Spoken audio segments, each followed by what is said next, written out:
Yes. All right. What's up, everybody? Welcome back to Tuesday Bro Newsday. You know, it used to be a live call-in show, and it used to be called Tuesday Bro Tuesday, but none of that much matters anymore because what we do nowadays is we sort of unpack some news that's been going on, you know, as it relates to the world of vaping, tobacco control, cigarettes, nicotine, harm reduction, tobacco harm reduction, policy, and the such as.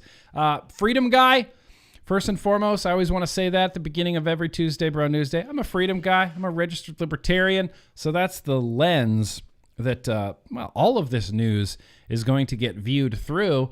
And I'm joined nowadays by our resident fact checker, subject matter expert. It's Danielle Jones. Hi, Danielle Jones.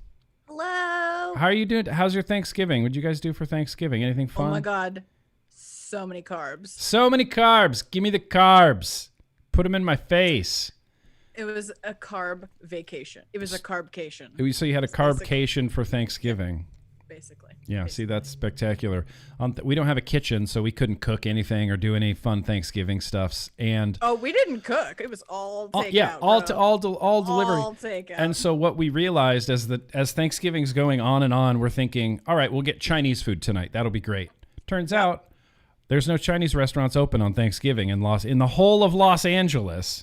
Same here. We went Ridiculous. the day before. We had to go the day before and stick it in the fridge. That's what we did. Oh, see, all of our options got slowly taken away over the course of the day. It's like, no Chinese food? Okay, shit. What about sushi? All right, yeah, let's do sushi. That sounds great. Oh, no sushi open? No. Okay, shit. No. All right, well, let's just, we're in California. Let's get some In-N-Out Thanksgiving, you know? In-N-Out, not open on Thanksgiving. Our only option was McDonald's, and we feasted like Americans on McDonald's. That's how that Thanksgiving. I know. I felt the same way. I was like, why not? It doesn't matter. Who cares? I would have been you, except my husband is smarter than me, and he was like, "Bro, they may not be open," and I was like, "They'll be open," and he was like, "They'll be open. You should probably call though," and I was like. So I called. Fine. I called, and they were like, "We're not open." And I was like, "Oh shit!" Yeah, he was right. So he saved me because I would have been distraught if I couldn't. I've been like waiting a month for this Chinese food. Like, I've been thinking about it and planning it exactly what I'm gonna eat. Thinking about on the day of. Thinking about how you're gonna eat it. You know, like, well, I might start with some of that sweet and sour chicken. I might start there. You know, you plan it out. Yeah, it's a good thing. It's good. So we went the day before. I basically ordered it lunchtime the day before, picked it up, and then stuck it in the fridge. And you kept it in your fridge, and then you ate it the next day. See, that's smart. That's smart. It's all Josh. Well, we had some very non-traditional Thanksgivings over here, but that's okay. Still a weird year regardless. 2020 Thanksgiving, I was kind of expecting it to just be a weird Thanksgiving, and that's fine. But we're at where we're at, you know. Let's talk about some news. As Philip DeFranco says, let's just jump into this. So first of all, thank you guys. Appreciate you guys coming out, hanging out, do some vape news and advocacy together. It just feels good. Warms my heart to see all you people here in the chat tonight. Warms my damn heart.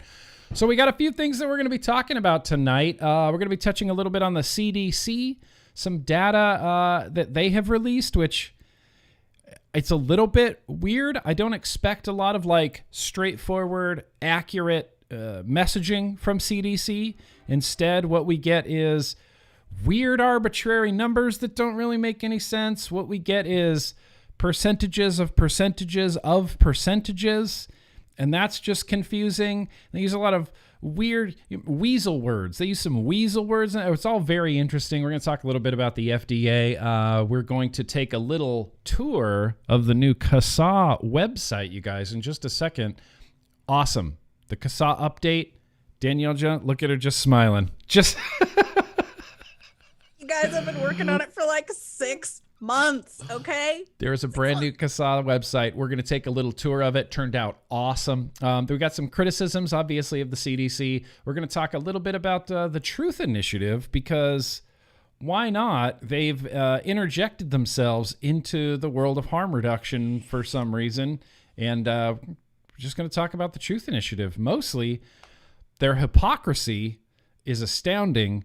Their cash flow is, whoa, cash flow, Truth Initiative. Yep. Why? Whoa. I mean, when we talk about disrupting revenue streams, the Truth Initiative and their billions of dollars, it's bananas. It's bananas. I had no idea. So we're going to talk about the Truth Initiative, their tweet about animals against Juul on Twitter, and they're just being so cute and interviewing rats and things like this. It's all a rich tapestry of hypocrisy and misinformation. I just love the crap out of it. So we're going to talk about that. But Light Bear, I see you there. Appreciate you, Light Bear. Appreciate you, Rising Phoenix. First thing I'm going to throw out there today, I throw it out there constantly every time. You've seen it a billion times. It's the Veritas. It's the Cohort study. This is a big vape study being done. If you can be a part of the study, you should really try to be a part of this study. This is limited to current vapors. So you currently vape, but you have only smoked 50 packs of cigarettes. That's it. Less than 1,000 cigarettes total, but you're a current vapor. You can be part of this study. Less than 1,000 cigarettes, that doesn't even make you a smoker anymore, from what I understand at the at the CDC. We'll get to that. Yeah, we'll get to that in a second. It's kind of crazy. So yeah, Veritas Cohort study. It's a thing. It's a damn thing that's out there, and I'd appreciate you guys checking it out. I'm going to throw this out there as well, like we have been since July. It's the Protect Vape Mail. It's the CASAA call to action. It's S1253, and we're trying to do the CASAA call to action to take this sumbitch down. It's got a 42% chance of passing, according to GovTrack. And I feel like, again, I'll just say it. How many times have I said this? I feel like that's something we can easily squash. Squash. Take that vape mail. It's the dumbest. It's some of the dumbest legislation that exists. So let's all do that call to action. Go through the rotation: call and mail, and then call to action, and then call them, and then email, and then do the call to action. Maybe send them a snail mail too, postcard. Yeah, just send them a Send them a Christmas card. Just send do them. It. Send Congress a Christmas card urging them to reject S1253. Or a holiday card. Yeah, holiday card. I want to be inclusive here. Sure, whatever you celebrate. A holiday card. Sure, if you celebrate, Saturnalia around this time of year, then send them a Saturnalia card. If you worship the god Saturn, and then that's what you're celebrating around this time of year, send them whatever. Do the call to action, and in fact, it's not just this call to action that we're so impressed with right now. It's a brand new. What? This is wait, hang on. There's a little dangle clack happening here, and that's okay. Nope, it's not that one. No, we're going to go this one. There we go. This is the brand new CASAA website. So this is the landing page for the call to action for S1253 for the vape mail ban. And as you can see, it's already different. Do you already notice? It's different fonts, different clean lettering, different CASAA swirly logo in the corner. That got updated. Yeah, it did. Finally got updated, but this is the brand new CASAA website. In fact, on here, on the vape mail bill, Danielle, I'm just going to call you out by name. I'm not going to say they. I'm not going to say CASAA did that, because it was really just Danielle Jones. Not 100% Danielle Jones, but the majority was Danielle Jones. But yeah, I came up with the design for it, yes. You came up, okay. We got a new CASAA website, and what they've added here is the current status of the bill. And I think this is fantastic. You don't have to go to different websites now and see it on congress.gov and then track it on govtrack.org. It's all right here. It's all on CASAA.org. Here's the bill's been introduced. It's passed the Senate. Hasn't got to the House yet. Hasn't been signed by the president. Take action now. This is a great new call to action sort of landing page. Are you going to try to include these like current statuses on other bills making their way through the system? Can you have that current status on there? Yeah, like anything that has a call to action that's an actual bill, like some of the the local like ordinances don't work this way, but anything that's going through the formal legislative process, whether it's at the state level or the federal level, will have one of these. So we can always see, and then if you want a more detailed drill down, there's a little toggle gray bar right under the status bar, and or right above it, I'm not looking at it right now. If you tap that will give you Alex's updates that he types in. So like on this day, here's what happened, and on this day, so you can see the history of what's been going on. Oh yeah, there's a little updates in history right here. You can see this expands, boop, and you can see, the latest update was 8/20/20, but it was incremental before that, month before, a few days before, all the updates, where this has gone, 3,000 messages to Congress. CASAA members sent more than 3,000 messages to Congress. See, that's cool. Like, that's stuff that that's information we don't normally have access to, like information that we're not normally privy to. I put the CASAA call to actions out there as much as I can, but I personally never get to see how many people did it. 3,000. Yep. And so that's all included now on the CASAA.org website. In fact, let's just go to the main page here. Let's just check out this look at how slick that is. CASAA.org shifting and it scales too. When you scale the website, it'll scale. Oh, yes. Yes, it does. It is mobile responsive, ladies and gentlemen. Mobile responsive, protecting your access to smoke-free alternatives. So you can become a member. Click right here. You have these, panels on the side, these slides over here. There's calls to actions. There's COVID-19 right on the front. What vapors need to know. What else?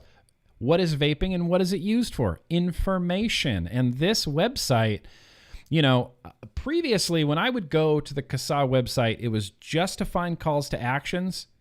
And that was it. I didn't click around on any other things or read other things or see other things. It was like you go to the CASAA page for calls to action. But this new CASAA website is really, really robust as far as the information and education that's here. And, I feel like it's really going to be a really helpful thing. You got a dope picture of Turk here, just being a boss, talking about cigarette smoking. That's fantastic.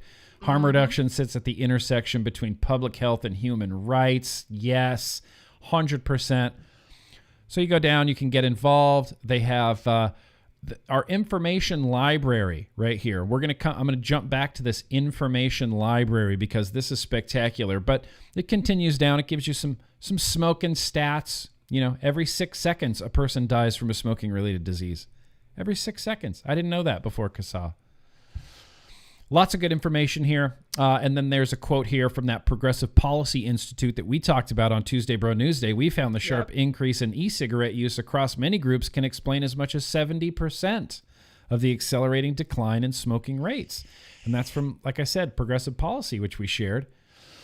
Testimonials, that's always been a big thing for CASAA. CASAA has been collecting testimonials for 9-10 years now. I imagine like forever, basically. Yeah, I feel like it's been forever, like as long as I've been vaping. And so there's testimonials. There's some on the front page here. You can read 12,000 testimonials from different people. You can submit testimonials as well to the CASAA webpage. Yeah, the testimonials project page got an overhaul. Testimonials project. Oh, let's look at the testimonials project. Okay, wait, hang on. I can't. Too many tabs. Too many tabs. Facts and myths as well here. Like I said, CASAA, it's getting real robust with the information that they have here. It's not just a check the calls to action website anymore. It's you want to learn about popcorn lung? Here's where you can do it. You want to learn about EVALI? Here's where you do it. You want to, maybe you're interested, maybe a Pave Mom or Aaron Mills pops over here and says, gateway theory, what? And then you can click this little gateway theory thing and read all about it. And it's not just look at this. It's not just a little nothing thing here. This is big. This is, this is the gateway effect. It's talking about youth usage, and it's got the National Youth Tobacco Survey data on it and other youth data and vaping and nicotine misconceptions. Really very cool. And then, of course, they can't do it without the support. And so because today is, what's today? What's it called? Giving Tuesday. I'm not super familiar with the concept of Giving Tuesday. Do you want to explain that? Yeah. So we've, as many of us know, right? We have Thanksgiving, Mm-hmm. which is always on a Thursday. Then we've got Black Friday. Yeah. We've got Small Business Saturday. I don't think they've made a name for Sunday. You've got Cyber Monday. And then all the nonprofit world kind of jumped onto this sort of, traditionally commerce related time of year and created what's called Giving Tuesday. So the Tuesday after Thanksgiving every year is the day where, ideally, after you've gotten all your great deals on Black Friday and Cyber Monday and done all that stuff, you dedicate a day to nonprofits. And you give a little. You bought a lot the previous days. Yeah. And then on Tuesday, together we give. You give so back. You pick your favorite cause or foundation or nonprofit, and ideally you try to, throw anything you can to support them, basically. And so we are participating in that this year. Yeah. Because we are a nonprofit. We are a 501c4, if I'm not mistaken. And yeah, we just wanted to get into the spirit. We're probably going forward, CASAA has not traditionally been all that great about being like, donations. Hi, could you donate, please? Pretty please. We haven't been super. We're like, Alex needs dinner. Alex needs groceries. I mean, we do need. We have a small, budget for a nonprofit. Nothing compared to some of these other ones you hear about. It's modest, but we do need, to pay bills. We have things that we have to pay for in order to stay alive. One of them being Alex, one of them being an accountant, one of them being, the advocacy platform that we use, which is new, by the way, on the new site. We're going to get there. And so, basically we're probably going forward have to, do 1 or 2 fundraisers a year. I know nobody loves that kind of stuff, but Wikipedia does it and NPR does it, Look, I've given money to Wikipedia on multiple occasions. They get me with their emails. I know every time. With their emails. They always do that. If you enjoy using Wikipedia, then donate. And I'm like, I use Wikipedia every day. All the time. Multiple times every single day. Sure. The least I could do is float you $20 to keep Wikipedia afloat. So speaking of Giving Tuesday and giving money to CASAA, they have this new sort of, how do you want to explain this? So we're using it's an advocacy platform, but it has multiple features. So it's how we're running our calls to action now. If you notice on the call to action page, you actually don't have to leave our website anymore to participate in the calls to action. Previously, you'd click a button and it would take you to this site, if you paid attention, called Voter Voice, and you would fill stuff out on there. We're using a different platform now that allows us to embed the forms directly in the site, so it's so fast and easy. Same thing with donating. And it also has additional features like what you're showing right now, which is actually we have the ability to allow people to create their own page, kind of like a GoFundMe, to collect donations for us. So if you want to, create the Grimm Army, let's donate to CASAA, fundraiser page. And you can see it's a lot like a GoFundMe page, except there's no middleman. So we get the donations directly. It's glorious. No middleman. And that's important because it all goes to CASAA. And so I set up, I'm the first one apparently to do this, but I set up a little sort of crowdfundy page. This is the GrimmGreen CASAA donation page. It's got a picture. It's got my little blurb that I wrote. I wrote all this down here, and I just picked a goal. I was like, let's try to raise $1,000. So this is the link that I'll be sharing, moving forward whenever we're talking about CASAA or donating any money to CASAA or funding CASAA so that the doors can stay open and the lights can stay on so that they can continue to be in the corner of the consumer during all of this. This is the link. This is the link that I'm going to be sharing. I posted a link in the description here. I'm going to post it again. I'm just going to paste it again. Boosh, right there. So, and literally anything helps. This is one of those things where I feel like if you got $1, I'm sure CASAA would benefit greatly from $1. You got $5. We could use your dollar. Yeah, $1, $5. It helps. The last time we did a CASAA fundraiser thing, I just turned on the auto donate things. So it's like $10 a month. Mm-hmm. The recurring donations. Yeah, recurring donations, $10 a month. I barely even notice it. And CASAA gets, it's more helpful to me. I mean, it's more helpful to CASAA than it is to me. I'm going to take that $10 and it's going to, whatever, McDonald's, right, for Thanksgiving. But CASAA can actually utilize that $10 in a meaningful way. And you'll be supporting vape advocacy. You're going to be supporting vape education, harm reduction. It's nothing but good things. It's nothing but good things. And so now, if we go back over here, credit cards directly on the site now. Before it was like all PayPal, and I know some people have some mixed feelings about PayPal. I don't blame you. You have options now. You can just go straight up credit card, or you can still go through PayPal if you want to. Yep, you still can. Either way, and it works great. Who did I see in the chat there? Is that Bearded Viking? Bearded Viking's in the house? What's up, Bearded Viking? Thank you for being here, bro. Let's look at the site again, though, because it's just so cool. Let's go to this. This review the data is some of the coolest stuff ever. This is essentially a much more in-depth, fleshed out idea like that I was trying to do on GrimmGreen.com. I was like, just post a bunch of links, whatever. There's no order. There's no categories. It's just links.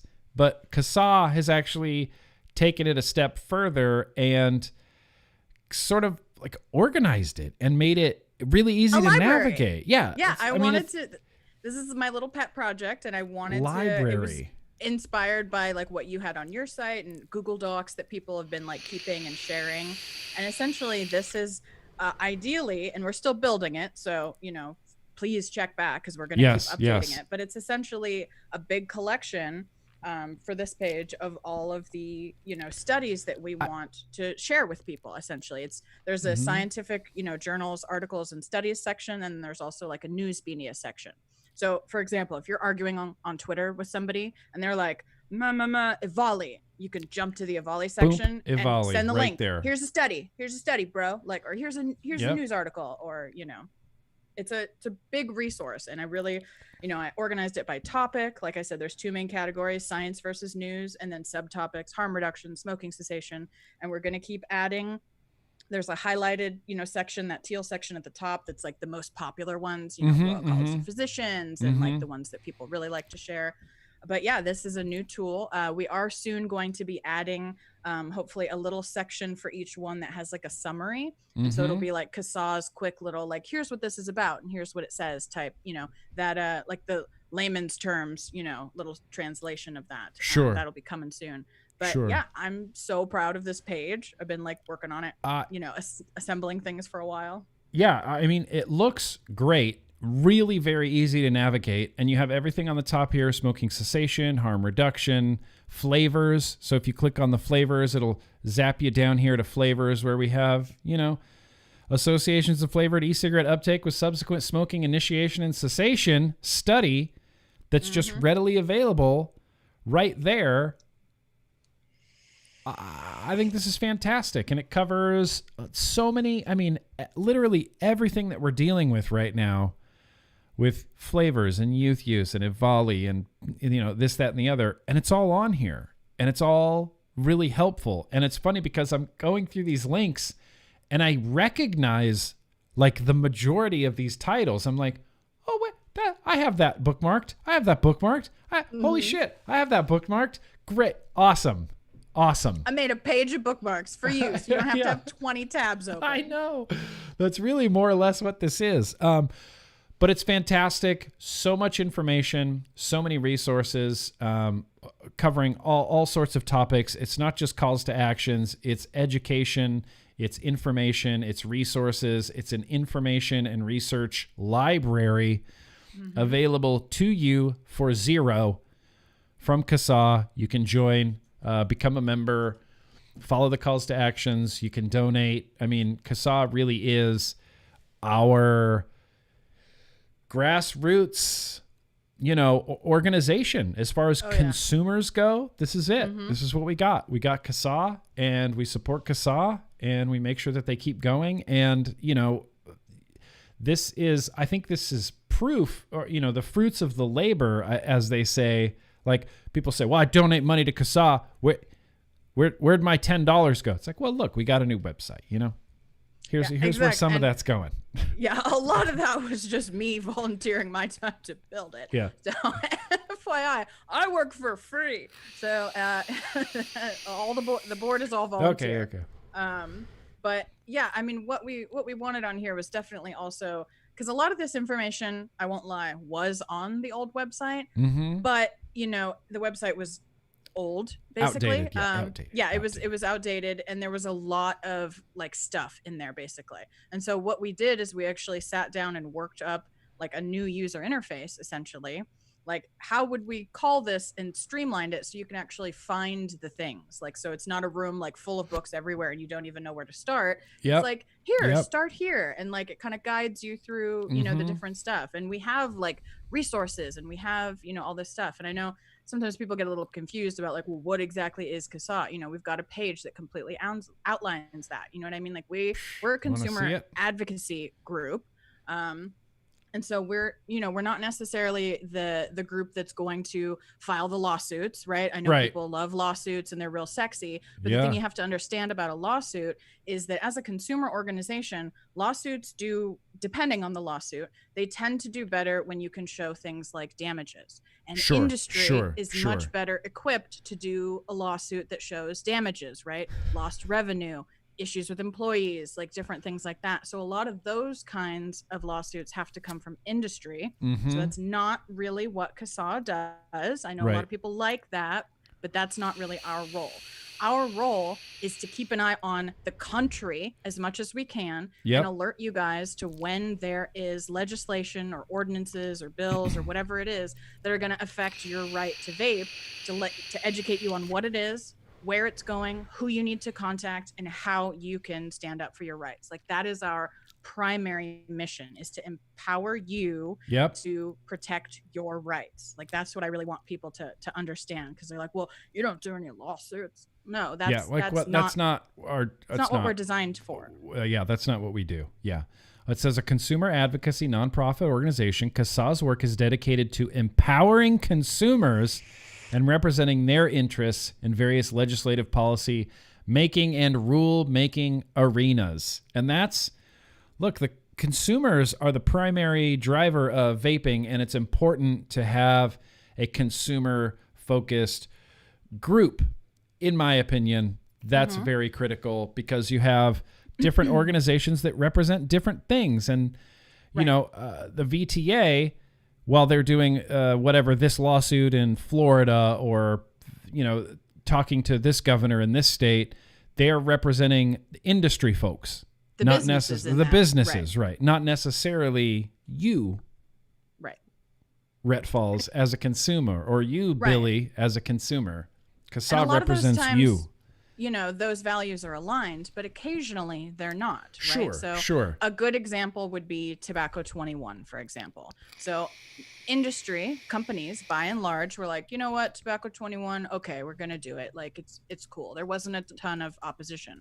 But CASAA's role as representing the consumers who are 19, 20, and, years old, we did oppose that, because that directly affected consumers. While maybe businesses, yes, they'd lose out on a little bit of money, but they were kind of it was worth it to them to just kind of okay to that sort of thing. Right. That's an example of where, a consumer org would say, no, we're not okay with that because that hurts consumers. But a business might be like, you know what, we can take that hit. It's okay. Yeah. So there are some differences there. And it's important to understand that if you're a consumer, you really want to be a part of a consumer organization. If you're a business, be part of both, because you probably are both. Yeah. But there's just that understanding, what I mean? Yeah, definitely. Dolphinately, what we do. There you go. So this is the new CASAA website. It's spectacular. Well, hang on, I don't have my my cheering. Where'd my cheering go for today? There. Woo! Danielle Jones. And the new CASAA website. So go there, do it, utilize it, read, send it to people, send it to your friends, send it to your families, send it to your governor. I don't know. Send it to Joe Biden, send it to Secretary Azar. Everybody. Send it to everybody. Just everybody. Just send it to everybody. Vivek Murthy. Yeah. Let's send it to our old Surgeon General, Vivek Murthy, as well. Yeah. So that's the new CASAA website. It's awesome. Huge shout out to Danielle Jones, obviously, and CASAA for getting this all done. I like, CASAA and our whole, this is something we talked about, but we need to grow and evolve and adapt, and so part of this new CASAA website is part of that adapting to, the more modern, whatever. I sound like such a boomer right now. Adapting to that new social media, campaign that all those kids are doing on their Instagrams, and that's what I sound like. But it's true. Like, we have to update CASAA for the 20th century, for the 21st century, right.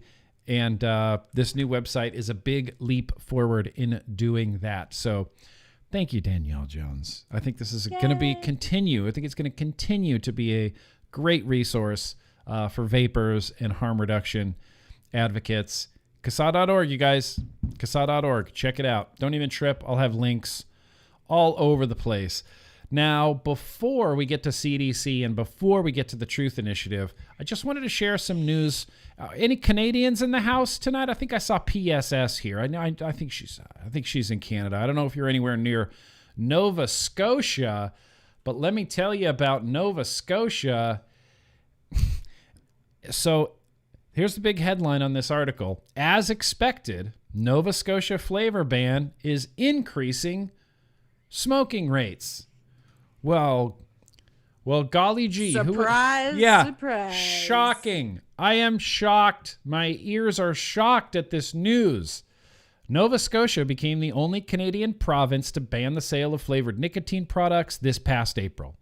The ban is having some unintended but expected consequences. I'm reading to you today from vapeanddaily.com. Since the ban took a new study commissioned by the Atlantic Convenience Store Association showed more people are buying combustible cigarettes. What? That's the opposite of what we want to happen, damn it. Since the ban took effect this past spring, the data gathered by the association shows a 29% increase in the sale of cigarettes. This increase is notable as before the ban took effect, sales of combustible cigarettes were on the decline or holding steady. Is the ban responsible for this increase in cigarette sales? Well, I don't want to spoil it for you, but yeah, definitely. So the reason for this ban is Nova Scotia, Canada. They didn't have any, EVALI didn't get to Canada from what I understand. But it was primarily United States. It was primarily a United States thing. But it says here, although there were no reported cases in Nova Scotia, the government still felt it was necessary to act following EVALI. Like most flavor bans, the impetus was a rise in the recent years of teenage vaping.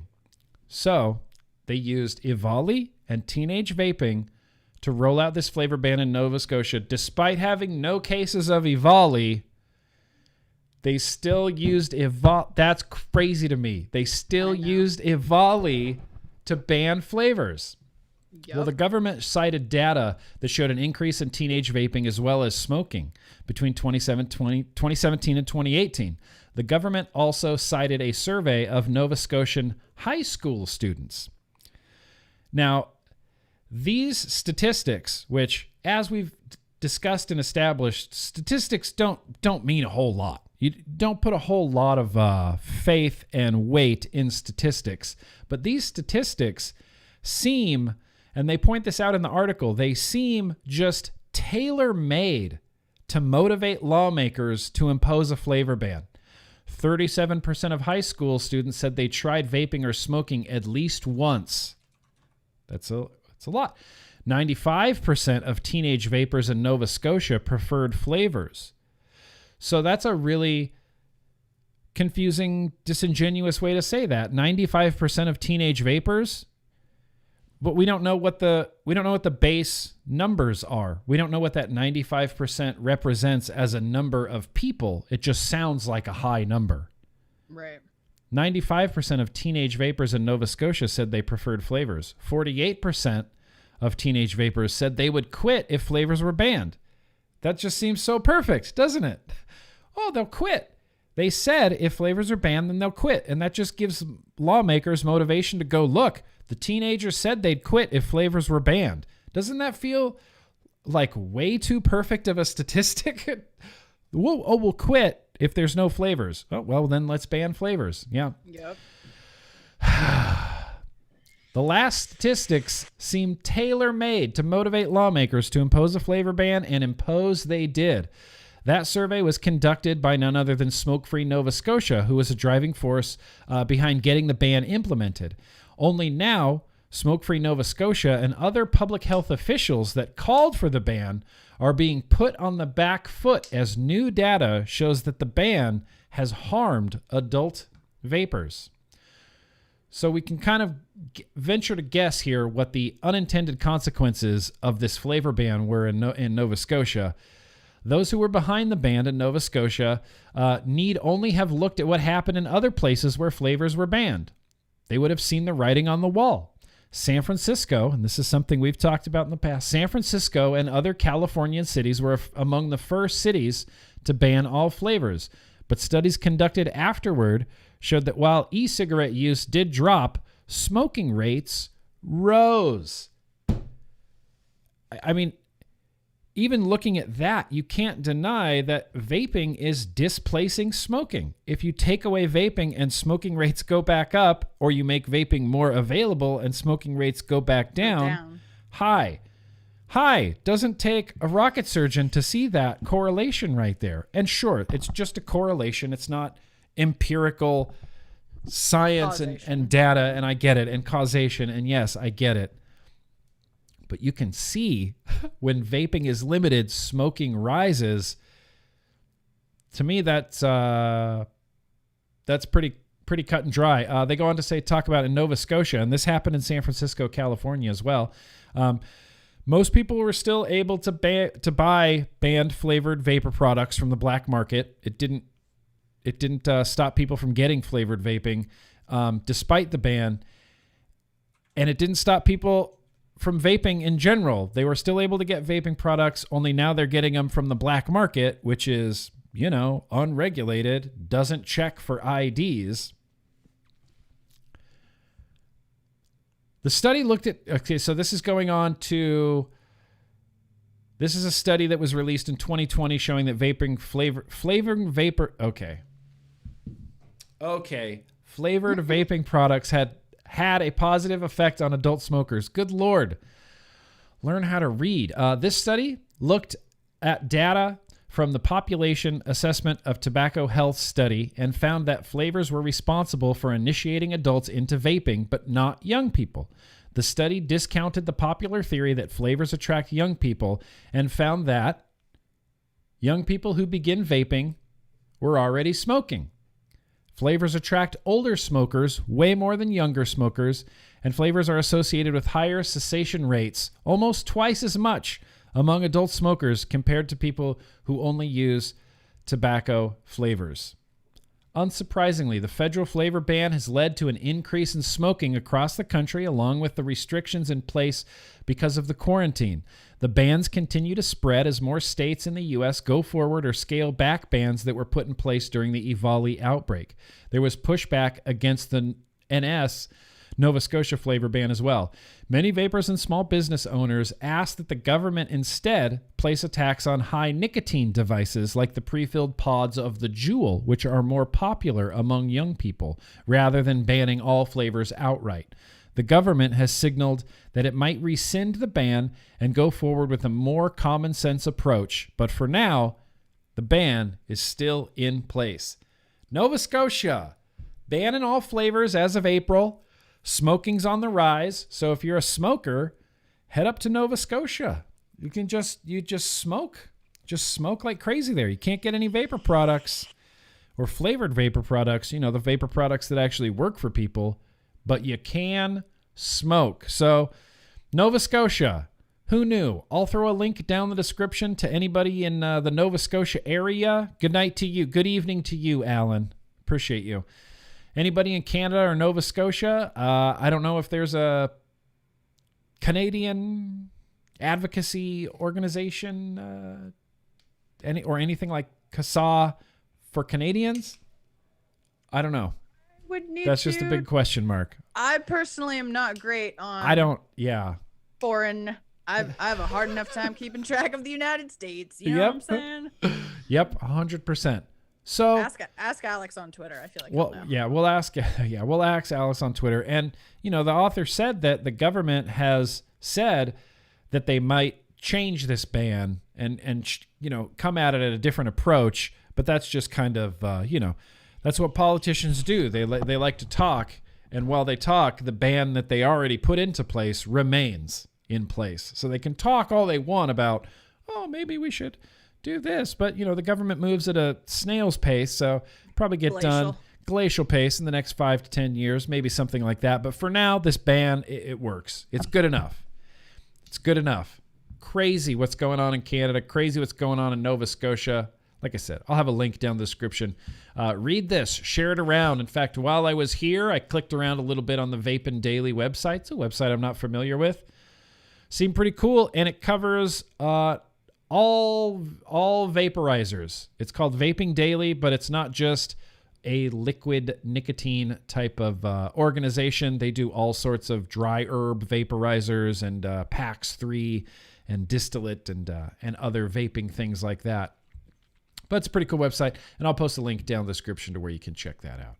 And it's just one of those things that this is important to keep on hand, because when we hear about more flavor bans moving forward, we now have some evidence, at least in multiple cities now, where they banned flavored vaping and smoking rates go up. And I feel like this could be a good thing, to bring up with governors and lawmakers in states when they say, I know you guys want to ban flavors, but they banned flavors in San Francisco, and all that did was help cigarette sales. So take that information, We've seen it with taxes too, and there's a taxes section in the CASAA information library that has those articles that talk about that kind of stuff. So. Does it really? Mm-hmm. If you go to the taxes section. Education. Let's click on there. Geez, what a slow website. I'm just kidding. I know. I'm just kidding. Let's skip down here. Let's review some data. Let's see what it says here about taxes. Yep, taxes. There you go. Risking, Yep. Rising popularity of vaping blamed for the drop in West Virginia's tobacco settlement payment. Yeah, it's a good article. Mm-hmm. Yep. Taxes. What if vaping tax encouraged cigarette smoking from the New York Times? Yeah, I've read that. And it's a pretty cut and dry thing to me. Mm-hmm. But are they not just thinking ahead? This will be fine. Like, I can't imagine them just going, well, there's going to be all these unintended consequences, and them just going, nope, this will work. La, la, la. They have two tools in their toolbox, and that's all that they're trained on how to use, which is taxing and banning. Those are their two tools. Yep, tax and ban. Perhaps you could argue misinformation is also a tool, but that's kind of a newer thing. And they just go to those tools because I think they're too afraid to try anything else. They're not updating and moving with the times and understanding about harm reduction. Like, people in drug policy still have a difficult time with this, and decriminalization and things like that. But it's like they only have two tools, and they're just like, well, we're just going to grab one of these, and that's what we do. Yeah.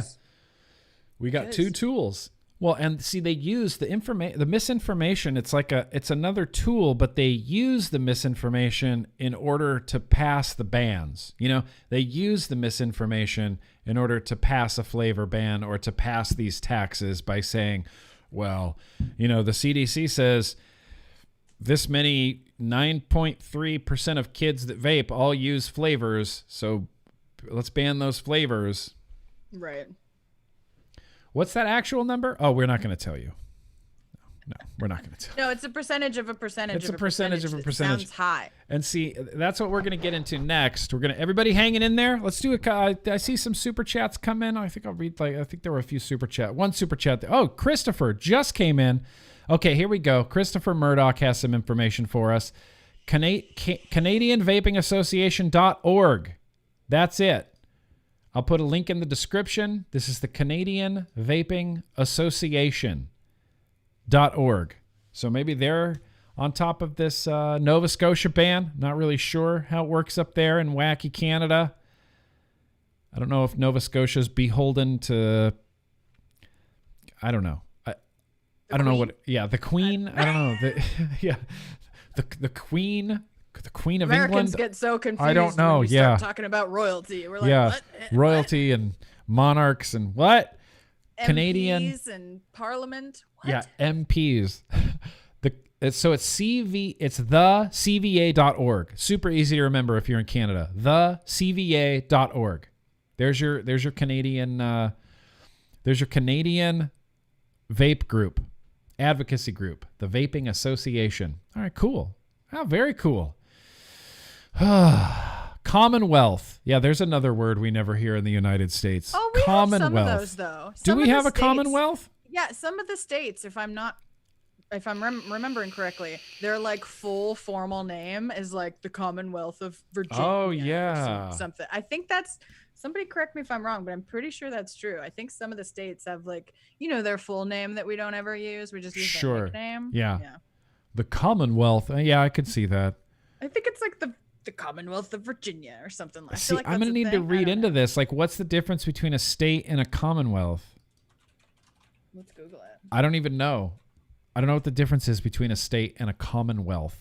Ooh, are you ready? Yeah. There are 4 states in the United States that call themselves Commonwealths. Oh. Kentucky. Okay. Massachusetts. Yes. Pennsylvania. There you And go. ding, ding, ding, Virginia. Virginia. The distinction is in name alone. Oh. The Commonwealths are just like any other state in their politics and laws, and there is no difference in their relationship to the nation as a whole. Okay, so it's really just a different word. It's a fancy name. What? Why? Was it just like the board of supervisors sitting around going, okay, state or Commonwealth? We have to decide today if we're going to be a state or a Commonwealth. State or Commonwealth. Well, what's the difference? Right. None. Commonwealth sounds cooler. I mean, yeah, that's what Merriam-Webster said. There's also a Commonwealth Wikipedia sounds page. cooler. All right. I mean, that's what Commonwealth is, a traditional English term for a political community founded for the common good. Let's see. All are in the eastern United States that use it. And prior to the formation of the United States in 1776 were British colonial possessions, although Kentucky did not exist as an independent polity under British rule, instead being part of Virginia. As such, they share a strong influence of English common law in some of their laws. And so it's an old carryover, basically, from when we were colonies. Old-timey terms. That's fine. It's an old-timey fancy word.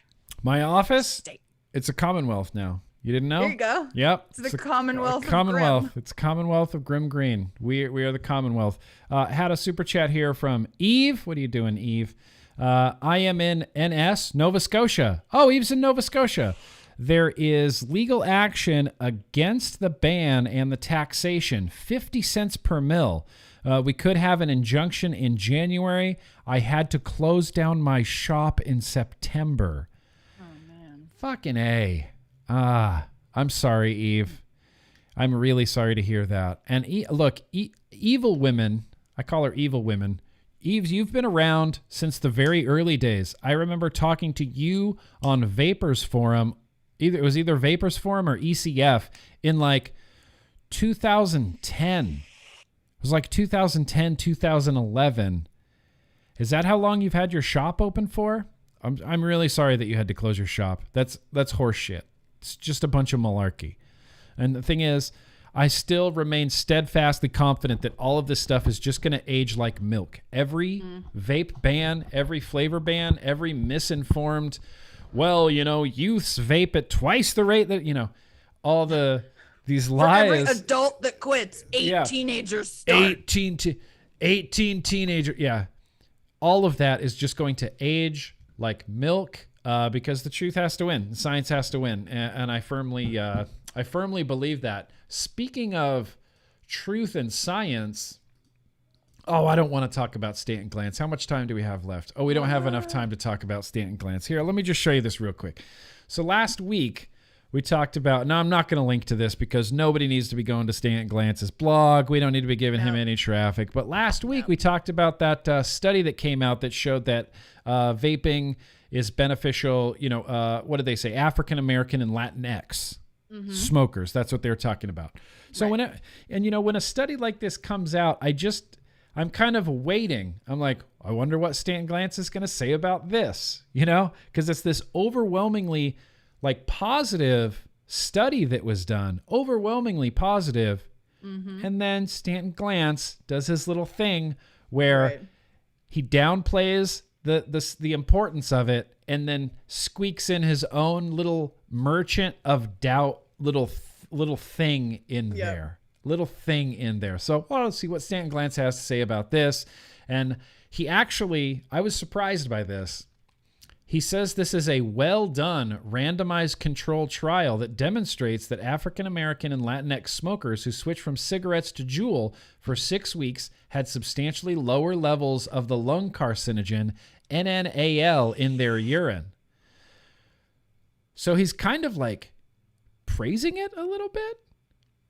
He says these results are not surprising because there is already a fairly well-developed literature in carcinogen exposure from e-cigarettes that show users are exposed to lower levels of carcinogens than cigarette smokers are. That came out of Stanton Glantz's keyboard. I know. Whoa! This is likely due to the fact that there's no combustion, which generates a lot of carcinogens, and the fact that e-cigarettes run at lower temperatures than cigarettes. Stanton Glantz is saying this. He praised it even a little bit more. He talks about the risk factor of e-cigarettes and how it's lower than it is in smokers, and he's kind of saying things that we've been wanting him to say for forever, since the beginning. But he can't just leave well enough alone. No. He has to add this in there where he says, in addition, the fact that e-cigarettes pose less of a cancer risk does not mean that there is no cancer risk. There's the but. But indeed, scientists have already induced lung cancer in mice exposed to e-cigarette aerosol for 54 weeks. And that's his little dig.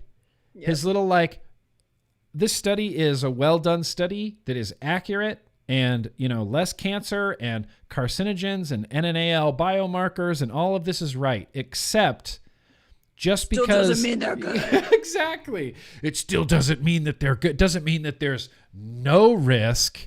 We jammed mice into tubes for 54 weeks and pumped them full of, vapor, probably burning cartomizers, and they managed to induce lesions on mice, lungs, and that is what he is holding steadfastly to in order to still not be on the side of vaping. Not be on that non-side of vaping, it's just shrinking. It's just shrinking, and all these people who are standing on this ledge just keep shrinking. They have nowhere to go. I know. They would rather jump off into oblivion than even hop to our side and go, okay, I see all the science now. Maybe I was wrong before. Let's save lives. Harm reduction is a thing. Rather than admit that, they just double down on their own horribly entrenched views. Drives me insane, Stanton Glantz. So, of course, I had to see, we had to see what Stanton Glantz had to say about that. Still stand by the original study. I'll post a link in the description to the original study that shows that Juuls, after 6 weeks, kept everybody off of cigarettes and less NNAL carcinogen biomarkers in their pee, in their urine. One of these days, we're going to get Stanton Glantz on our side. Are we? Are we? I don't know. Look, I have no idea. According to him, he'd have to fall victim of body snatchers. Yeah, invasion of the body snatchers. That's the way I look at it. Such a good impersonation of him. Yeah, I watched him for a bunch, I just watched him repeated that over and over to that clip. Just like, Invasion of the Body Snatchers. Shut up, Stanton Glantz. No, don't shut up. Just learn. Like, that's all I want from Stanton is learn. Be better. Be a man of science. Follow the science. Come to the conclusions that the science shows you that, Anyway, let's talk about, we don't have much. I got about a half hour left here, and I want to squeeze in the CDC, and I want to squeeze in the Truth Initiative. And so the CDC thing, this is just, to me, this is an example of the CDC and their data and how they present their data, and they present it in the least helpful way possible. They present it in the most confusing, least helpful way possible. And so what we have here from the Centers for Disease Control and Prevention, this is their MMWR, which stands for their Morbidity and Mortality Weekly Report. Mm-hmm. As you can tell by the name, this is a weekly report that comes out. And today they are talking about tobacco product use among adults. Tobacco product use among adults. And when they say tobacco product, they mean everything. Anything that has nicotine is a tobacco product. Liquid nicotine vapor products and gum. Is gum a tobacco product? Have they said that? Have they come out and say gum is a tobacco product? No, because it's a pharma product. Ugh. So it's not a medicine. It's a medicine. So here we are. November 20th, tobacco product use among adults. It says in 2000, I did some math here. I'm going to double check my math here. In 2019, approximately 20.8% of U.S. adults, roughly 50.6 million people, currently used any tobacco product. Mm-hmm. There's no real information there, but okay. Cigarettes were the most commonly used tobacco product among adults, and e-cigarette were the most commonly used non-cigarette tobacco product? Yes. What is that terminology? Well, they have to make a square peg fit in a round hole, yeah, right? Seriously. So, non-cigarette tobacco product. That's what we're calling them now? Non-cigarette tobacco product. Okay, non-cigarette tobacco product. Cigarettes, e-cigarettes were the most commonly used non-cigarette, and they made non-cigarette one word. Non-cigarette. Non-cigarette. Just one word. Yep. Non-cigarette. Most commonly used non-cigarette tobacco product, 4.5%.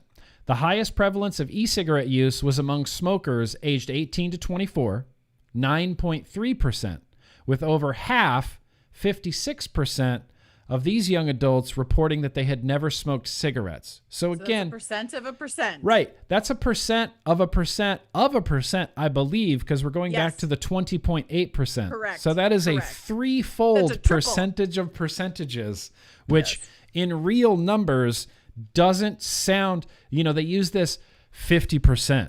50% of these young adults reported that they had never smoked cigarettes. 50%.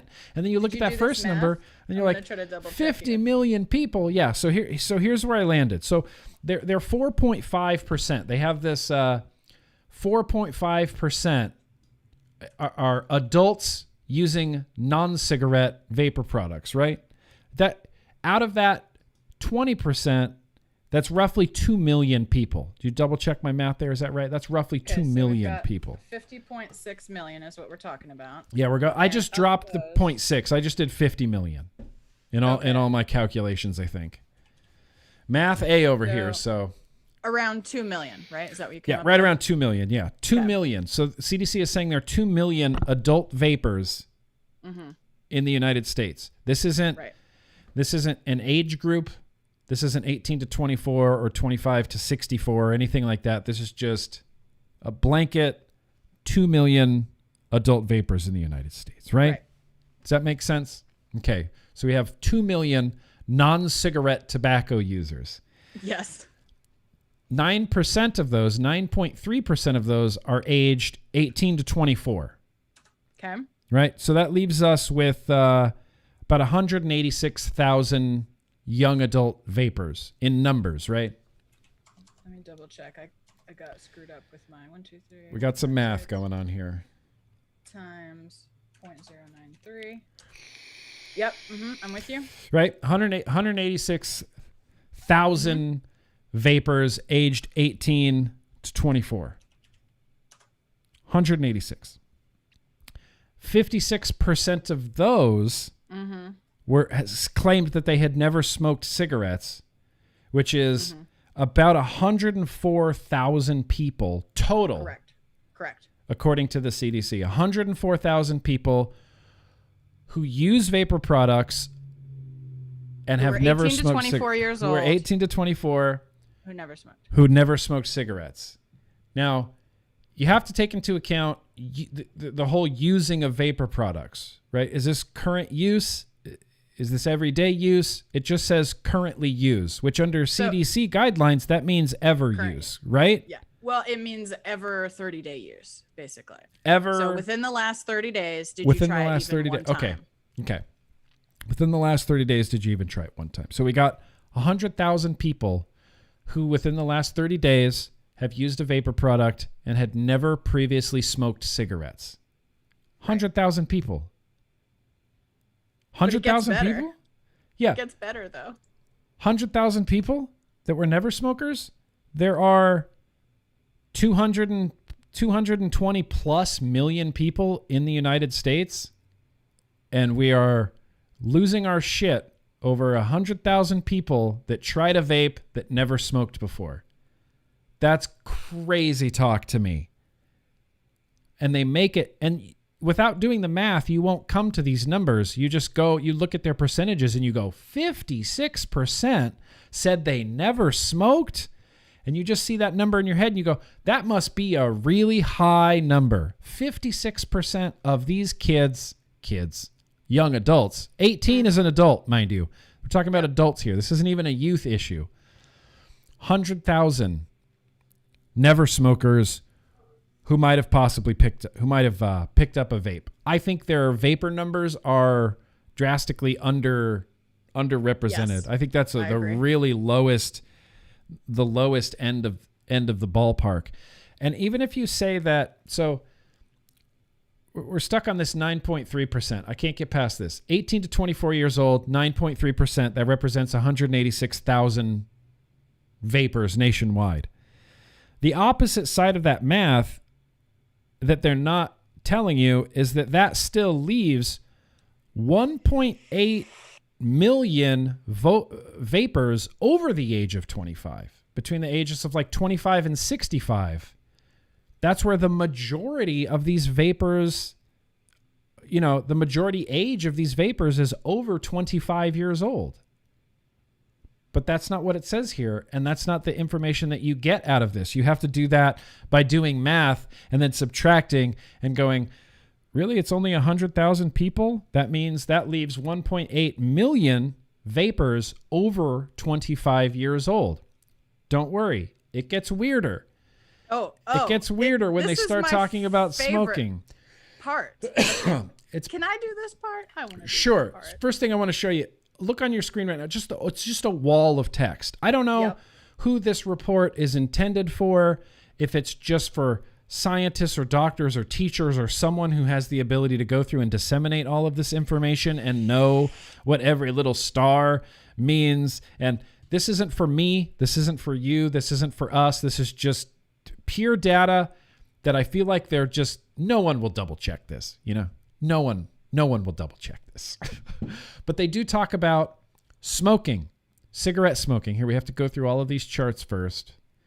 We have to go through all these charts. We got to get down to this chart. We got to get down to this chart. And again, even this chart, figure 2, cigarette smoking status among current adult e-cigarette users by age group. Even this chart is very, very misleading, because you look at some of these bars and you go, well, 60% of 18 to 24-year-olds aren't cigarette never smokers. That's not accurate. 60% of 18 to 24-year-olds are never cigarette smokers. That's not what the data above just said. This is an exaggerated view of their percentages data, right? Which is why it looks a lot worse than 56% basically. So I mean, that's probably lines up with 56. It looks like 60 because if you drew tiny lines. I mean, I've done a lot of bar graphs. Like, but I can see that representing 56. Even when you look at that big bar, that doesn't represent a number.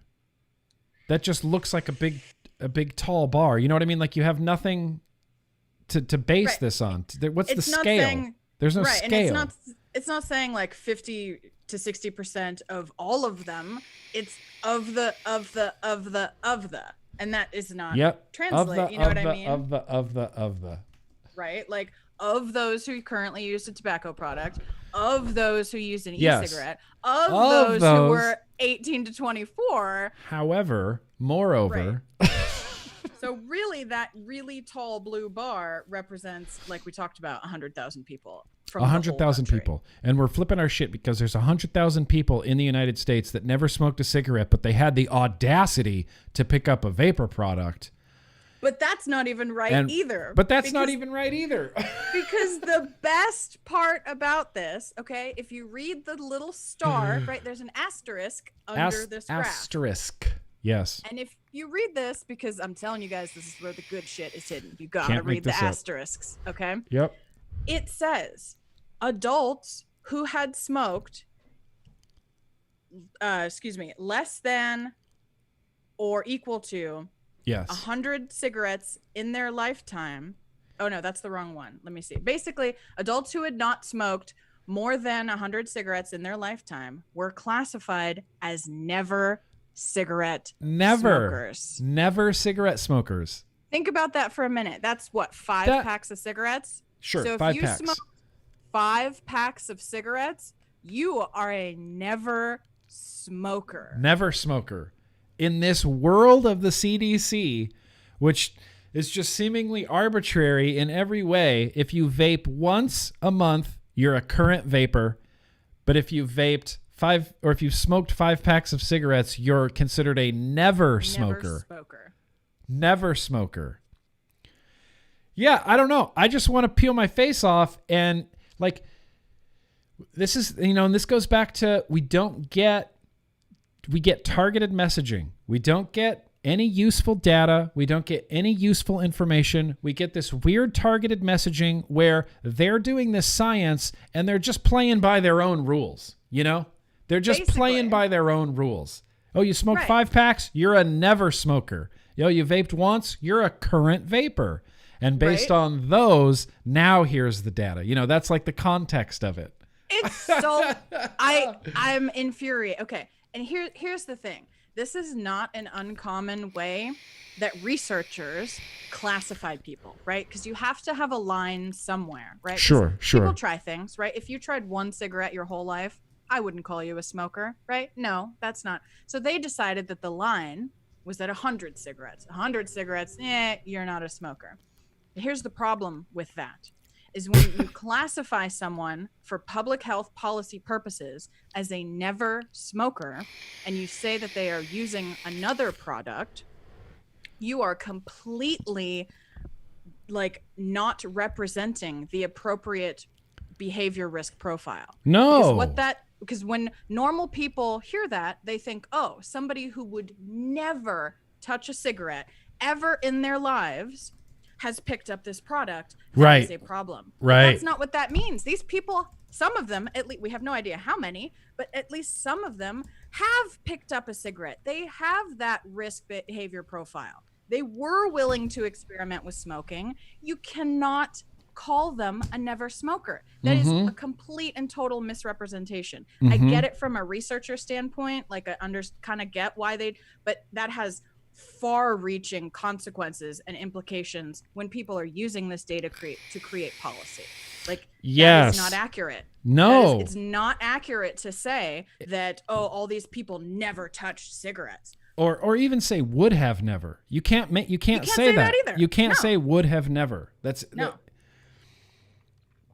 Right, Dylan, exactly. If I overdose less than 5 times, I'm never, a drug user. Like, yeah, exactly. Exactly. What? Yeah, exactly. Like, no, they need a category for like casual smokers, right? Yeah. Because there are a lot of people who socially smoke or casually, only when they drink, Sure, or whatever it is. yeah. This is still harm reduction for them if they are switching to that instead. That's still harm reduction. Still harm reduction. That gets completely lost the way that they've worded and put this data out. Like, completely lost. Yes. And I hate completely lost, and I hate this terminology that the CDC uses where they say every day or some days. Like, we can't just they can't on a survey say, how many cigarettes did you smoke this month? Right. How many? 20, 30? Just a number instead of, oh, well, I smoke some days. That's the most vague bucket to put information. Some days. Right. Every day, some days. Some days? That's like a marker? Oh, well, he's in the some days. What's some days? Every other day? That one day? Every 3 days? Yeah. What is that? Every day and a half? I have no idea. And the thing is, when they have these huge buckets that they're putting data in, they don't expect you to be able to follow this down to a T. They don't expect you to come to the math of 100,000 people at all. They don't. They want you to look at that 60% looking bar graph and go, my whoa, God. Yeah, 60%. Holy, look at that. Look at that. Now, I mean, never even minding the real success of this graph, which is the almost 80% of 65-year-old former cigarette smokers. Yes, seriously. That are now not going to get lung cancer, emphysema, COPD, brain aneurysms, heart disease, and stroke. That's what we should be celebrating instead of mourning this made up bar of 58% of a percent of a percent. Right. Like, what I want them to do is put this in the perspective of the entire population. Right? Yes, if that's you what I put the want. entire That's population, that blue bar graph becomes a microscopic. Sliver. Are you kidding me? It's nothing. It would be a nothing. 100,000 people out of a country. I don't know how many adults there are, but our population is like, what, 300 million? 600? Yeah, I can't remember what the U.S. population is. U.S. population's 220 million something and some change, something I like think. That. Yeah, 220 million. So like 100,000 from that number. Yeah. Like, and whatever of that is adults. Like, you wouldn't be able to see it on a graph. Notice it. Yeah, and so that's the graph we should do is like, deaths from other causes like traffic deaths. It's like 2,500, 3,000 people die every year from traffic deaths. Almost 800,000 people every year die from suicide. We should make this graph and be like, look at these huge social issues and things that are really bad. And then here's your sliver of non-smoking people that picked up vaping. Non-smoking. Yeah. But it's not even true, though. It's not even true. They might be smokers. They could be. But we've just decided that. But if it's less than 5 packs, that doesn't really matter. They're just a non-smoker. That's not. They're just smoking. a non-smoker. That's only 100 cigarettes. Yeah, that's 100 cigarettes, and you could 100 cigarettes could last you 6 months. You could smoke for a year on 100 cigarettes. And what, you're going to tell me that's a non-smoker? Somebody who's the CDC is. The CDC is. No. Having 2 cigarettes a week or whatever it is for a year, but that's a non-smoker though. Yeah. That's not even non-smoker. That's a never smoke. Do not use never unless it is literally never. I feel like that word isn't really open to interpretation. No, right? It is definitely not. Never always means never. And always means always, right? Never, and sometimes always. Means sometimes. And some days means some days. I'm telling you, that's the graph we need to do. Alcohol deaths, car crashes, suicides, drownings, all of these huge things against the population of the United States, and then get to smoking and vaping. And I mean, it wouldn't even be a dot like the middle school 2018 vaping, you know, what was considered an epidemic wouldn't even be a dot. It's like less than 1%. It's like 0.5%. It wouldn't even be a dot. Wait, what if we did that math? Wait. What if we did what math? What if? Are you going to try to whip out a chart right now? Not a chart, but some math. Okay, so if they're saying, wait, I need a notepad because that's how I do math. Okay, so they're saying 20. Oh, I don't know if I can do this live. This is a lot of pressure. Okay. Math pressure. 20.8% of U.S. adults yes. equals 50.6 million people, yeah. So we should be able to extrapolate what the total population is then, right? I mean, if someone was more talented at math than me, then yes. Okay, wait, let me think about this for a second. So it would be 20.8 over 100 equals 50.6 million over X. And then we solve for X, right? Chat, are you guys? I guess, yeah. I've never, I in my math experience, I've never purposefully said the phrase solve for X. Okay. That's not a. If I cross multiply with my table, that would be 50.6 million times 100. Nerd. And then we would divide by 20.8, and that gives us 243.2, and we should be working in millions. Does that sound right? 243.2 million adults in the United States. How many? 243.2 million adults. That sounds pretty close. That sounds close, right? That sounds damn close. Okay, so if that's how many adults there are, and 104,000 of them are 18 to 24-year-olds who never smoked, but did vape, which could mean vaped once, and you'd be a current user. Addie Tooney in the chat from Holly House 237 million USA 2017, and that's not including the million. Oh, I deleted that. It's okay. I didn't get to see that. That's okay, Addie Tooney. Do you have to learn this vaping case? No, you don't have to. I mean, you don't have to learn the math. Danielle's trying to do the math for us. Okay, I think I might have figured this out. Hang on. So if I do, I'm just going to double check my math here. Double check your math. Because you always double check your math. But remember that, everybody. If anybody asks you if you're a smoker, you can just say no if you've smoked less than 5 packs of cigarettes. You're a non-smoker.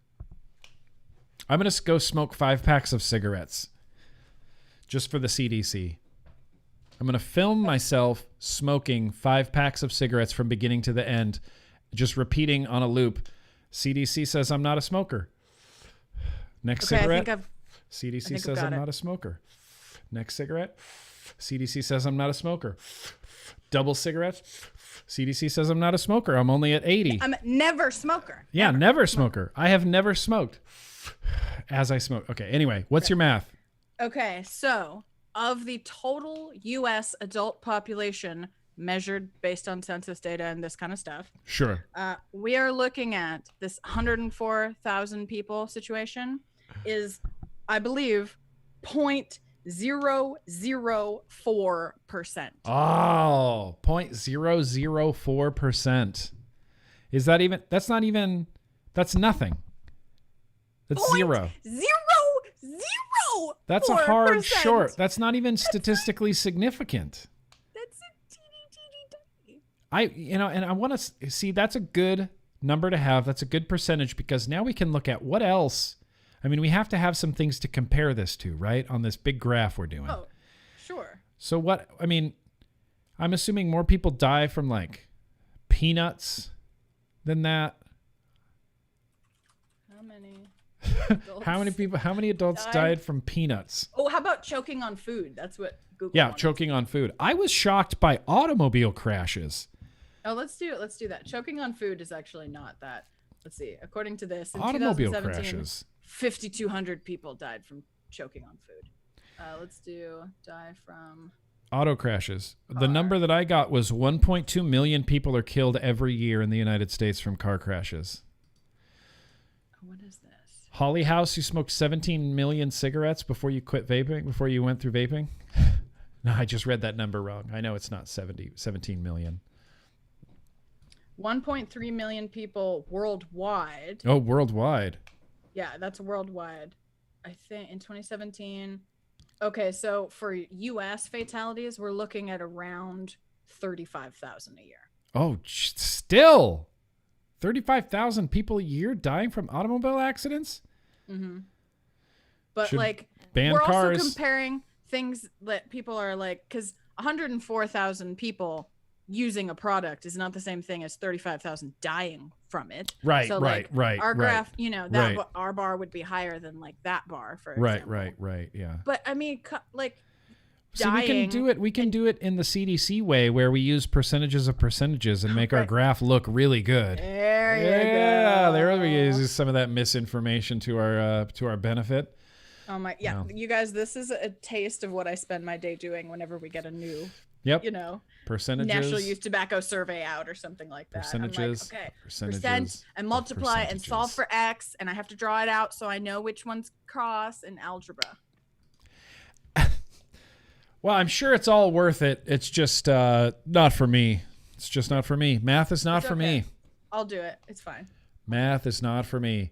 Well, we are winding down here, and I do want to talk about the Truth Initiative. So let's spend the rest of this stream talking about the Truth Initiative, because the Truth Initiative, stupid.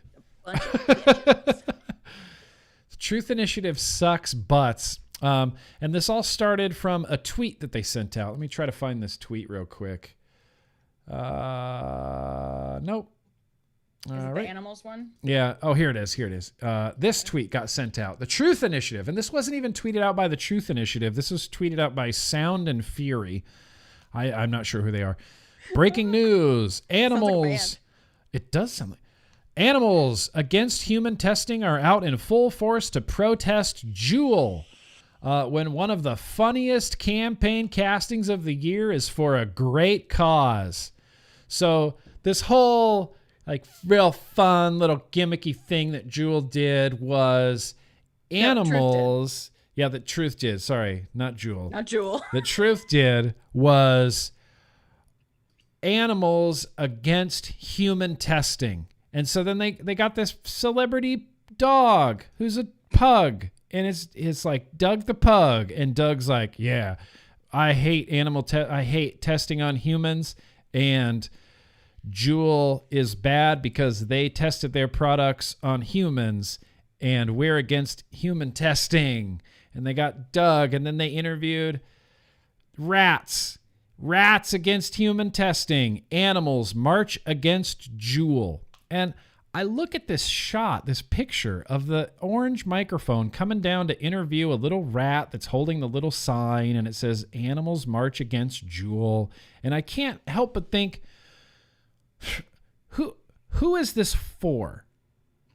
Who are they targeting with this advertising? Because I don't know. I don't think adults would really take it seriously. I can't think of any like Zennials or Millennials or 20-somethings or that would look at that and take that seriously. I can't think of like a youth or a teenager that would necessarily take rats against human testing seriously. I don't know. Also, because we test on them, so why would they advocate why would for they us? Like, it doesn't even make any logical sense why they would be against it. I just pictured like the Truth Initiative, whatever, meeting room. And they got this idea. What about animals protesting, testing on humans? And then they all go, oh, that's so clever. And we're so clever for thinking of that. Look how clever this is. My God, look at this. Look how clever. And then other tobacco control people go, oh, look how clever they are. That's such a clever little campaign. And let's pat ourselves on the back for being so clever. And, oh, that's so clever. And you think we're clever too? Well, we think you're clever. And we're all just so clever. Meanwhile, they're accomplishing zero. All they're managing to do is spend money, which don't even trip. They have plenty of. Oh. I don't know who this is for.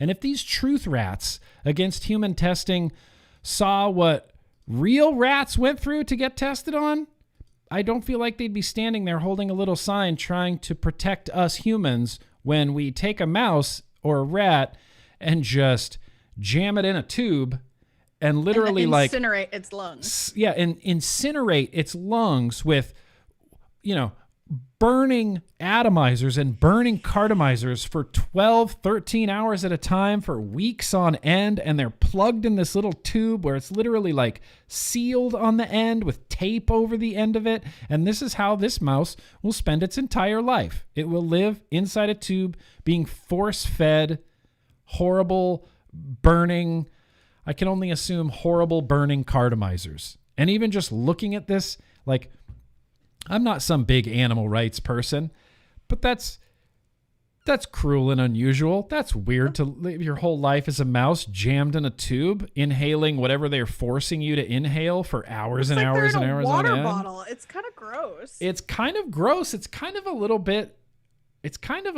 sad. I mean, again, not a big animal rights person. Don't care so much for mouse or rats. It's whatever, right? It's whatever. I mean, I'm from a science family, and like they can be very useful to help people in medicine. Right? Yeah. But they're not. It's not a one-to-one, right? Something that happens in a mouse does not mean it's going to happen in a human. Like that's not a thing. That's like the precursor to like, will it murder a living organism? Yes or no? And if not, perhaps we could proceed. Right. And we've got plenty of valuable data from mouse and rat trials and experiments and things. And it's like, sure, maybe we make these 50 rats suffer their entire life. But the trade-off is that now we have a therapy or whatever, fucking penicillin, some sort of antibiotic that now it's going to save tens of thousands of human lives. Sure. Like maybe it's a necessary evil. For vaping, I don't know. I don't know, because mouse trials on vaping don't take into account humans are already using it. I know it doesn't take into account so many things like use patterns and dry puff conditions and keeping your thing. I feel like they had this existing infrastructure of animal testing stuff that maybe they did with cigarettes, and they said, oh, well, we'll just use this really old technology and we'll apply it to vaping, and we'll just run the test the same way that we would, Jeff, jam the mouse in there. Yeah, all the way in. 2 mouse, all the way in. Turn on the machine, hook up an e-cig. Well, let's break for lunch. We'll come back in a few hours and see if the mouse is alive or still anymore. It doesn't take into account the human aspect of it. And sure, if we learn something from mice like, burning a cartomizer at 80 watts with no liquid on it, and that's what you want to learn from mouse experiments, then, sorry for the mice, but you didn't really get any good information from that. No, I could have told you that as an adult. Yeah. Like, as a human being, I could have told you it don't feel good. You probably don't want to do it. Like, that's the dumb thing. Like, we already have, like, a lot of times in medicine, animal trials are used as a precursor to human trials because you want to make sure that it's safe and ethical to attempt to use on a human. But with vaping, humans are already using them. So we know that we're not dropping dead from it. Yep. So maybe smarter people than me would have legitimate reasons for doing animal testing, but like, why not, use people who are already vaping and like observe them and I don't know, like an observational study or a randomized control trial, something like that, on humans. See how far a human is willing to like dry hit. That's not, you're gonna get one and they're gonna be like, I'm out, bitch. Yeah, like, done. Nope, not doing that anymore. Or they might even be able to predict it. I can predict it as a vapor. I can predict it too. And then my next hit is gonna be a dry hit. Be good. Yeah, the next one's gonna be unpleasant if I don't drip. Right. So so that's where the Truth Initiative, that was their stupid thing. And so that got me on this like Truth Initiative kick where I thought, you guys are useless. You're giving out no information. I don't even know who you're trying to appeal to. I don't know anybody that's going to take that shit seriously. So I got on the Truth Initiative website. You know what the Truth Initiative mission is, Danielle Jones? If you don't, I'll read it to you. Yes. Truth Initiative is America's largest nonprofit public health organization dedicated to a future where tobacco and nicotine addiction are things of the past. Our mission is clear. Achieve a culture where young people reject smoking, vaping, and nicotine. Yep. What? What? Whoa. I mean, when there's no more dragons left to slay, you got to make a dragon to slay. And I think it's nicotine. Because it used to be a smoke-free world. Right. Smoke-free world. Yep. But now it's a nicotine-free world. Now it's now they've pivoted. The Truth Initiative, the Campaign for Tobacco-Free Kids, the American Heart Association, the American Lung Association, the American Medical Association, they have all pivoted from combustion, which we know is bad and we know is killing people, and everybody's getting emphysema and everybody's getting lung cancer and everybody's dying. They pivoted from that when it started, people started quitting smoking with vaping, and they just went, nope, now it's nicotine, and now addiction is bad, period. Mm-hmm. Regardless of the harm, nicotine is bad, it's kind of addictive, and that is our mission. That is ridiculous to me. Knowing everything we know, I can't help but look at this and just, what? Nicotine? You want a nicotine-free society where youth reject vaping and nicotine. That's insane to me, Truth Initiative. That's insane to me. The Truth Initiative does need to go away. The problem is they're really never going to go away because they're so well funded. Oh, they loaded. So before we get to the American Legacy Foundation, which they find, that's Danielle's the fact checker here, but the American Legacy Foundation is what started the Truth Initiative. That's what they used to be, basically. They used to be the American Legacy Foundation. Right. So the American Legacy Foundation got money from the Master Settlement Agreement. Correct. That's how it was created. Right. That's how it was. Right. That's how it exists. And so they created the American Legacy Foundation, and then instantly, right after the MSA, got this huge $1 billion settlement payout from the Master Settlement Agreement, which became the American Legacy Foundation, which then became Truth. And they started the Truth Initiative in Florida, I believe, was the first state where they rolled out like the Truth Initiative. Might be. Was in Florida. And the American Legacy are ripe with cash, ripe with money. And their mission is to secure that funding. That's what they do.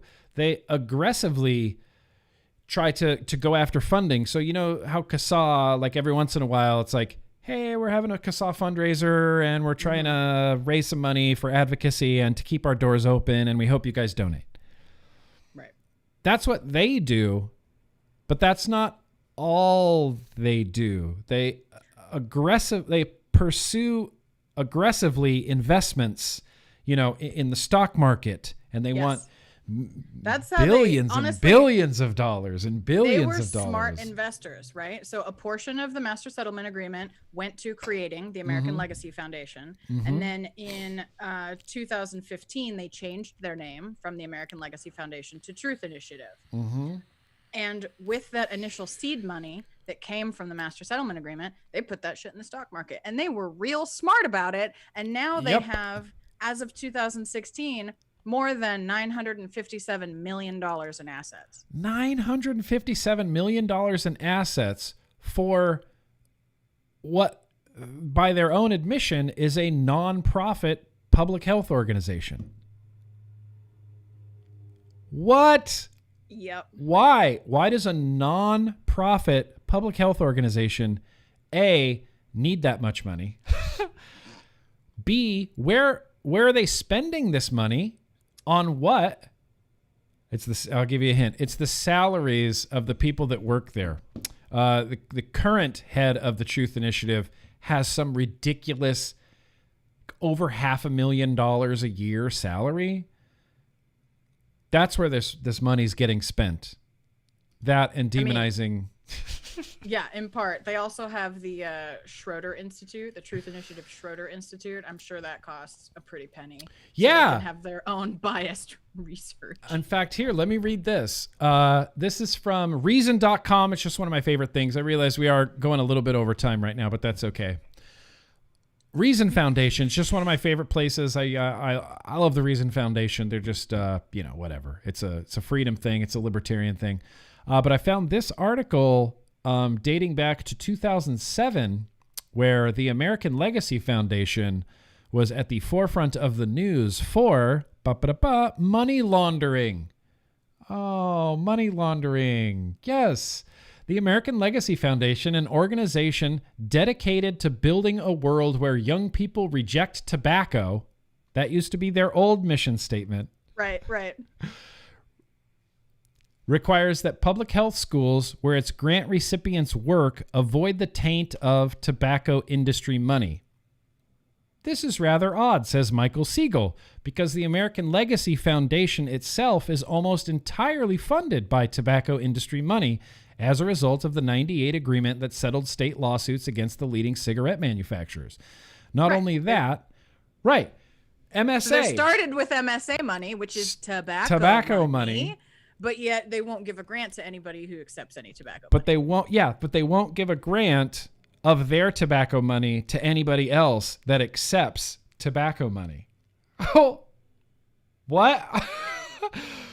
It's okay for me, but it's not okay for you. Definitely okay for me, but yeah, I mean, threat of prison otherwise. Essentially, what Legacy is saying is what Legacy is doing is so valuable that taking tobacco money is justifiable, but no matter what anybody else is doing, taking tobacco money is completely unacceptable.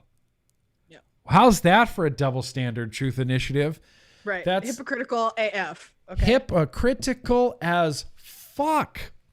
They're corrupt. They're filthy. They use corrupt, filthy tobacco tax money to fund all of their crusades against less harmful vapor products. Truth Initiative is not our friend. The Truth Initiative is no one's friend. Even if you're a non-smoking, non-vaping, suburban teenager, they are not your friend. Truth Initiative is not your friend. There was one other thing on the Truth Initiative website, if we're going to talk about hypocrisy, that I ran across a while ago. They have this whole huge report from 2016 on the Truth Initiative website called Rethinking Nicotine and Its Effects. Nicotine removed from tobacco smoke is not as harmful as once was thought. A recent Truth Initiative white paper reminds us nicotine by itself does not cause cancer. While it may contribute to heart disease and other health problems, nicotine is certainly much less harmful than tobacco smoke. In fact, nicotine can actually provide some benefits, such as improving attention and memory. This is on the Truth Initiative website, where in their mission statement, they say they want to stop people from using nicotine. And then they released a report that said nicotine has benefits like improving attention and memory. So hi, welcome to hypocrisy. All available at the Truth Initiative. We need to rethink nicotine and its effects. This is Raymond Naruya, the Director of Science and Training at Truth Initiative's Schroeder Institute. The author of this article. He's in the You Don't Know Nicotine movie, I believe. That's Ray, right? Yeah. Because he used to work for them. He's on the poster. That's Ray. So he switched more to, well, I don't know if it was switched, but he's more on our side now. I mean, I think he's fairly objective, but he sees the science, right? But yes. I believe he used to work for them. Yes. Yep. The most addictive form of nicotine is inhaled in tobacco smoke. In contrast, nicotine replacement therapies that help smokers quit, such as the patch and gum, do not pose significant risk of abuse. New nicotine products, such as electronic cigarettes, likely fall somewhere in the middle. Sure, I guess so. The worst thing about nicotine is that it drives people to smoke. If we can move smokers to less harmful nicotine products, then we can save thousands of lives. That is on the Truth Initiative website. Yep. If we can move smokers to less harmful nicotine products, we can save thousands of lives. Why? What's the Truth Initiative trying to do? Just confuse people? I mean, I confuse think the people problem and make is money. That was their stance pre-vaping, right? When they wanted to get in cozy with pharma, right? Because NRTs, right? That is their go-to, like, Excellent. Oh, you need to quit smoking with NRTs. Now it's like Chantix and other stuff too, right? But it was primarily NRTs, especially when they were prescription. Yes. So they're like buddies. So there's this whole crazy, if you look at the history of this, there's this crazy like movement where you've got tobacco control people initially trying to educate the public that nicotine isn't bad because they want them to use gums and patches to quit. But then vaping comes out and then they completely flip and now they're like, nicotine is the devil. Now nicotine's real bad. Right, now it's real bad. We were trying to tell you before that it wasn't that bad because we wanted you to use the pharma products, but we don't want you to use the vaping products. Don't use the vaping. Yeah. I want to know, like, can someone call, like, Johnson & Johnson? Like, what do you think of this? Yeah, what do you think is going on down there? How do you feel about this? Unreal. It drives me insane because the Truth Initiative is clearly in danger of becoming irrelevant. That's the way that I see this. With so many people switching to vaping, we don't need the Truth Initiative anymore. We are well aware of the harmful effects of tobacco.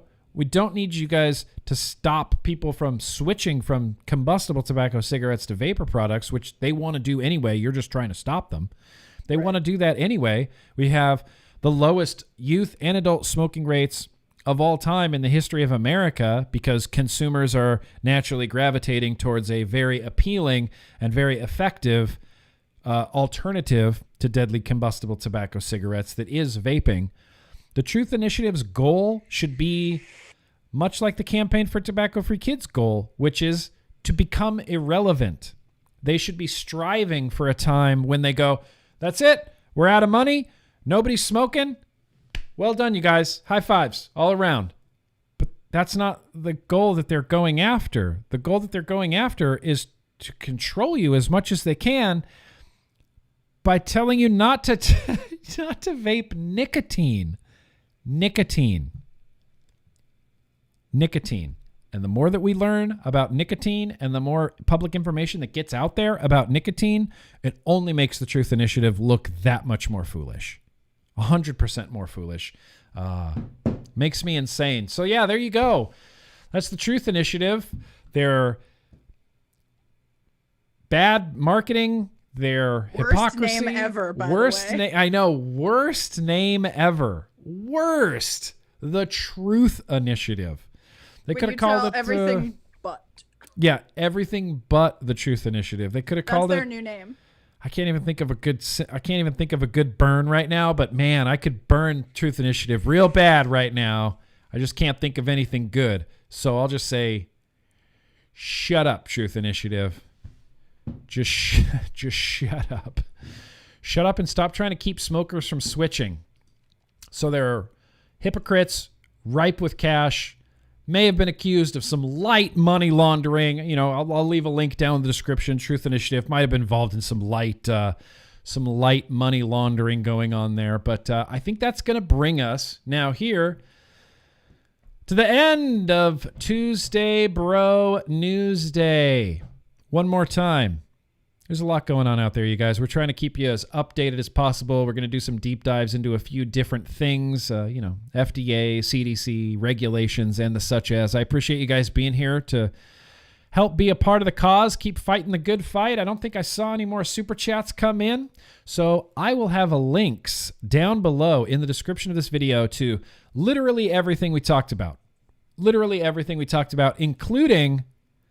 it's that new CASAA website. Gonna have that link down below. Get excited, CASAA. You're gonna have a flood of users to your site today. I'm ready. Right now. Bring it on. So anyway, that's where we're gonna go ahead and wrap this Tuesday Bro Tuesday up. But like I always say, thank you guys so much for coming out. I appreciate it. It's nice to know that We got some allies that are down to fight for the cause. You guys are here every Tuesday, and we're all just trying to get as educated as we possibly can so that when that moment comes, whether you're on Facebook or Twitter or YouTube or live broadcast television, you're a guest on the Tucker Carlson show, which could happen. You know what you're talking about, and you can speak to these facts directly and confidently, and that's really the goal. We're trying to educate as many people as humanly possible. Anyway, I'm just rambling now. Thank you guys so much for coming out. Really appreciate it. I'll be back here Thursday. We're doing a big vlog stream this Thursday, so get excited about that. And remember that no matter what anybody tells you, vaping is at least 95% less harmful for you than burning those deadly combustible tobacco cigarettes. So thank you, Danielle Jones, for being here. Appreciate you and your fact checking and your CASAA-ness. And my math and solving for X. I know. Solving for X, which is something I've never done. Never. Literally never done. Stick with me, kid. We're going to be solving for X all over the place. All day long. All day. I could do this all day. Remember that vaping is an order of magnitude less harmful for you than burning deadly combustible tobacco cigarettes. So yeah, you guys, no matter what's in your hand, let's keep on vaping. Be excellent to each other. Peace out, guys.